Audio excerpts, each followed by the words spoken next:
a grudge holder. Yesterday, he was vindictive. Yesterday, Aaron Rodgers was calculated. Not a coincidence on the 1-year anniversary. He was humiliated by the Jordan Love pick. He comes back and humiliates the Green Bay Packers. But I get it. He's frustrated.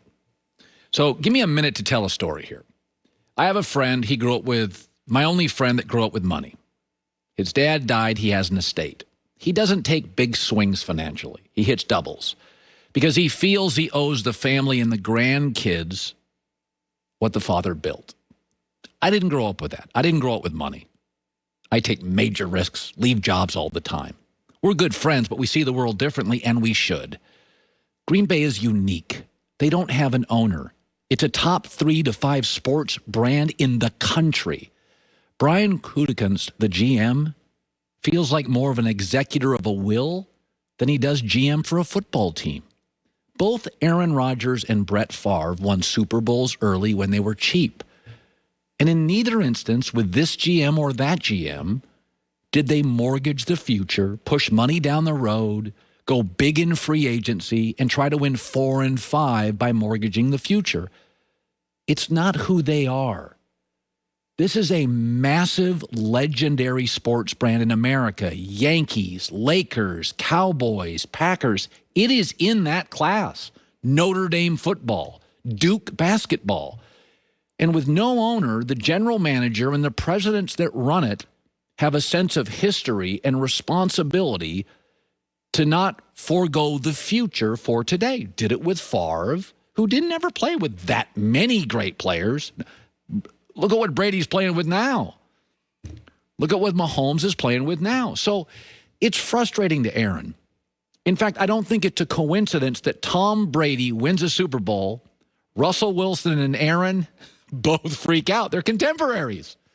But the difference is Seattle rolls the dice. Seattle goes for it. Seattle's aggressive, even if their salary cap situation's not ideal.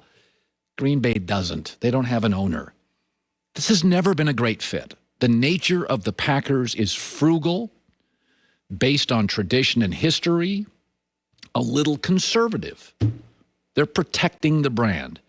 The nature of Aaron is California cool, progressive, aggressive, and go for it. It's not a good fit. Listen, I'm watching all the draft rooms last night. And, I mean, the Jets are high-fiving and coming out of their chairs, and the Lions are going crazy in their draft room. And look at the Lions guys are high-fiving and hugging. And the Chargers, Dean Spanos, are high-fiving.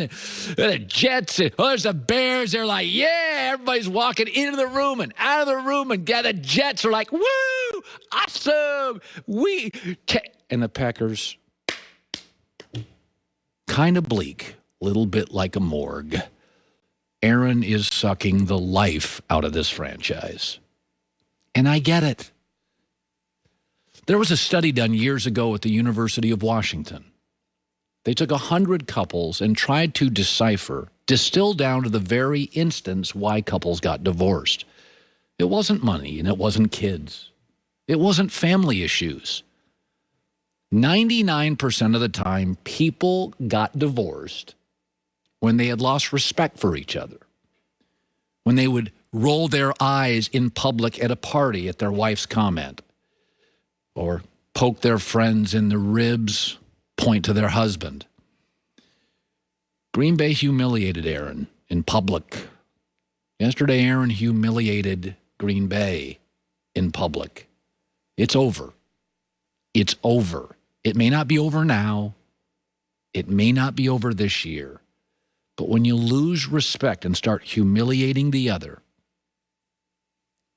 hire a lawyer.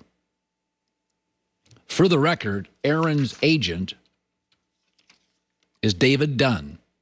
He was Carson Palmer's agent. He got Carson Palmer out of Cincinnati. Stay tuned. Joy with the news. No. Turn on the news. This is the Herd Line News.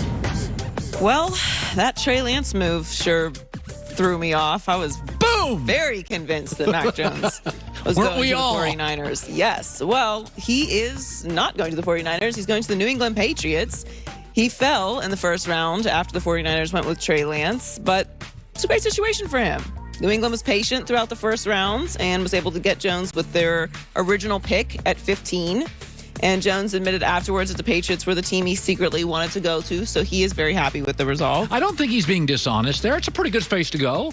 I don't know. I would assume that every quarterback would want to go to the Patriots. Yes. Well, why not? I'm not sure Tom Brady, obviously, but I think Tom Brady squeezed all the juice out of that fruit, if you will. And, they started to get very comfortable. To your point about relationships, the respect was gone, and they no longer felt the need to try and make the team better around Tom Brady, at least on the offensive side, and that's why he went to Tampa. But I think this is a good situation for Mac Jones. Who wouldn't want to go and learn from Belichick? The other thing is, in San Francisco, they gave away so much to move up for the pick. Yeah. There was immense pressure that, boy, we have given up some of the future.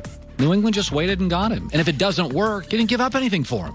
No, I think I don't think there's pressure on anyone in this situation. Either do I. No pressure on New England. Belichick immediately said Cam Newton is still the starter. Mac Jones is going to have to beat Cam Newton out.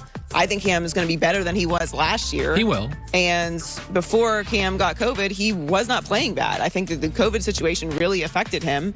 And eventually got back on track by the end of the season. So I don't think that we're going to have to see Mac. And I'm not going to speak for Patriots fans. I haven't talked to any to see what the pulse is on the fan base as far as wanting to see him. But I think most Patriots fans are probably comfortable with Cam Newton. Yeah. Let Mac wait for a year, develop, learn that very complicated offense. And, Cam was a temporary situation anyway. So I love this pick all around for everyone. I think it's a great situation for Mac. And I think it's actually a very feel-good story because it felt like the Niners pick with Mac Jones felt very forced. Exactly. It did not feel like the natural fit. It felt a lot like this is Kyle Shanahan really pushing against the rest of the organization and the fan base. You know what else jumped out at me? It kind of pops into my head. A lot of kids opted out. Good players opted out. They all got drafted. Yeah.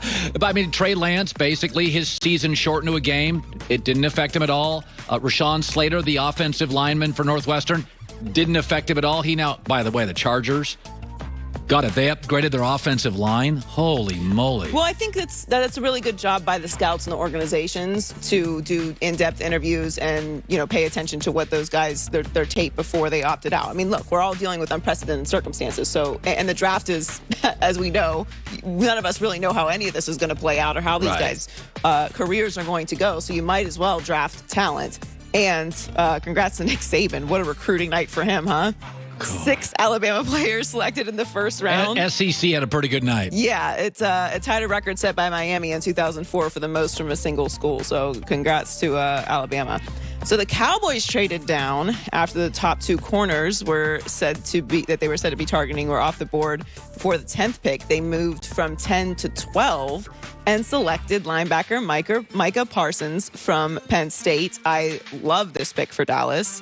Parsons was very happy to head to Dallas, saying after the pick that he would put out in the world that he wanted to be a Cowboy. I love these. His dream came true. Yes, this is a great pick for Dallas. For baseball and Adam Silver, just give your players a big hug. Literally, Micah Parsons' entire life changed. I love when the commissioner is given a bear hug to a player. Those moments to me are so raw. And look at that. Yeah. That kid's life just changed. No, Micah is a great player. That's the average person winning the lottery. Yes. That's the average person winning the lottery. Yes, but so much more than that. Because, yes, obviously their life has changed financially, but this is the culmination of a lot of hard work. Not just by Micah, his family, his friends, his coaches, mentors. This is a moment. This is why the draft is so special. And he is a really great player and a great fit for Dallas and what they needed. So I love what he is? Dallas. It's a little like Isaiah Simmons last year for Arizona. He's just really gifted. Yeah. Figure out where to put him. Dan Quinn, figure it out. A lot of people said, well, Dallas didn't need a linebacker. Well, it didn't need a receiver last year, but the Cowboys' feeling was CeeDee Lamb was the best athlete available, so they took him. And by the way, he's really good. Micah Parsons was the best athlete available. The coaches get paid a lot of money. Figure out what to do with Well, them. also, I would not say that Dallas did not need a linebacker. They've had injuries at that position a lot. Van and their Resch. defense was what they needed to draft. Like, their defense is what was struggling last year. They have plenty of skill position players.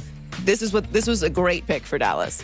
So Jamar Chase, kind of not surprising, but a lot of people still felt like Cincinnati was going to take Penei Sewell. They did not. Jamar Chase is reuniting with his LSU teammate Joe Burrow as the newest member